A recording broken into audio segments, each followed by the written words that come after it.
केंद्र सरकार द्वारा किसानों के साथ किए गए वादों से पीछे हटने के विरोध में और न्यूनतम समर्थन मूल्य की कानूनी गारंटी, किसानों की संपूर्ण कर्ज मुक्ति के समर्थन में संयुक्त किसान मोर्चा ने राजभवन मार्च किया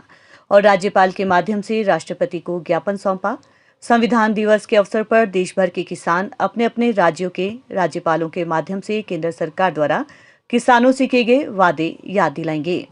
राष्ट्रीय स्तर पर किसानों के आंदोलन के बाद केंद्र सरकार ने 3 कृषि कानूनों को वापस लिया था। किसानों ने आंदोलन खत्म करने के लिए अपनी मांगें रखी थी, जिन्हें पूरा करने के लिए केंद्र सरकार ने अपनी सहमति जताई थी। परंतु आंदोलन समाप्त होने के लगभग 1 साल बाद भी केंद्र सरकार ने उस पर कोई कार्रवाई नहीं की। किसान स्वामीनाथन आयोग की सिफारिश के आधार पर सभी फसलों के लिए C2+50% के फॉर्मूला से एमएसपी की गारंटी, किसानों की कर्ज माफी, बिजली संशोधन विधेयक 2022 को वापस लेने, लखीमपुर खीरी जिला के तिकोनिया में 4 किसानों और एक पत्रकार की हत्या के मुख्य साजिशकर्ता केंद्रीय गृह राज्य मंत्री अजय मिश्र टेनी को मंत्रिमंडल से बर्खास्त करने सहित 8 मुख्य मांगे शामिल है। संयुक्त किसान मोर्चा ने सरकार को चेतावनी दी है कि यदि सरकार अपने वादों को पूरा नहीं करती है तो किसानों के पास आंदोलन को तेज करने के सिवाय और कोई रास्ता नहीं बचेगा।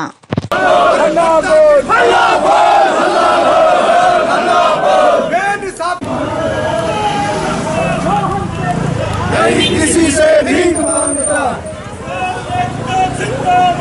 जिंदाबाद जिंदाबाद किसान हल्ला हल्ला बोल हल्ला बोल अरे महंगी खाद पे हल्ला हल्ला बोल बोल किसान देखिए, आप जानते हैं कि इस देश के अंदर आज़ादी के बाद सबसे ज़्यादा बेइंसाफी देश के किसान मजदूर के साथ हुई है और ख़ास तौर पर 1991 के बाद हमारे देश के अंदर जब से ये नव उदारवाद का विकास का रास्ता चलाया है, अमीर अमीर हुआ है और गरीब गरीब हुआ है। आप जानते हैं कि हालात देश के अंदर और हमारे प्रदेश के अंदर इस प्रकार के हो गए हैं जहां पर मजबूरी में किसान आत्महत्या कर रहा है और जो 2005 में जो एक रास्ता दिखाया गया था कि किस तरीके से इस कृषि संकट को और जो किसान पर ये जो दमन और जुल्म जो चल रहा है उसे आबाद कैसे होगा, वो था स्वामीनाथन कमीशन की सिफारिश, जिसमें कहा गया था कि हर किसान को हर फसल के लिए आपको समर्थन मूल्य देना है, एक ऐसा मूल्य देना है जिससे वो अपने और अपने परिवार का जीवन यापन चलाए। लेकिन ये हुआ नहीं ऐसा और देश में जब 2 साल पहले एक शक्तिशाली आंदोलन चला, दुनिया का सबसे बड़ा आंदोलन है, और ये भूल जाए गवर्नर महोदय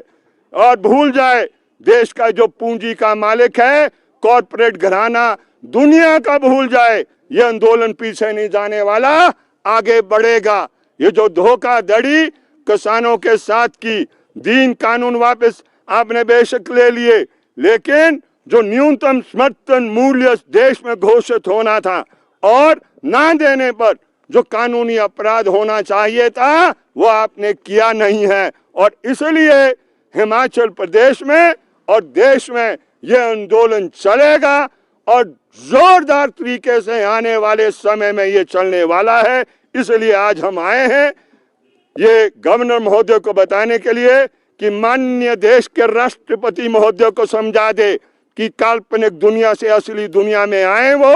और जो वायदा किसानों के साथ किया गया है उसको वो पूरा करे। आप जानते हैं कि हिमाचल प्रदेश में खेती भी एक बड़े कठिन दौर से गुजर रही है और जो ये सेब की खेती होती है और अन्य फसलों की खेती होती है उस पर हिमाचल प्रदेश की सरकार ने कुछ नहीं किया, शून्य ही किया है। जीएसटी लगा दी। आप बताइए, जीएसटी आप किसानों पर लगाओगे जो अन्न पैदा करता है, जो देश को जिंदा रखता है। और बड़े बड़े प्रधानमंत्री आगे एक दफा नहीं हमेशा ये बोलते गए कि हम जो आयात कर है उसको समाप्त कर देंगे, वो उसको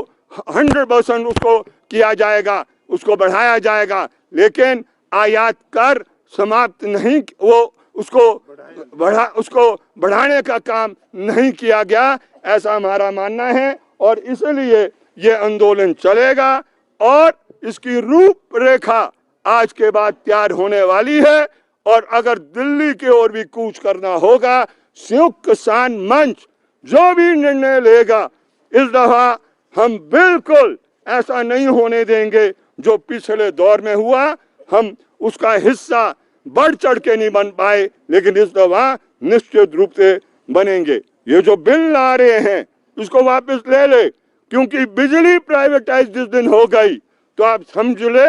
ये अंत है, अंत खेती का और देहात में रहने वालों का। ये बिजली को निजी हाथ में सौंपना चाहते हैं, इसलिए आज हम इनको आगाह करने आए हैं। मेहरबानी कर कर फुल स्टॉप लगाएं और जो वायदे आपने किए उनको आप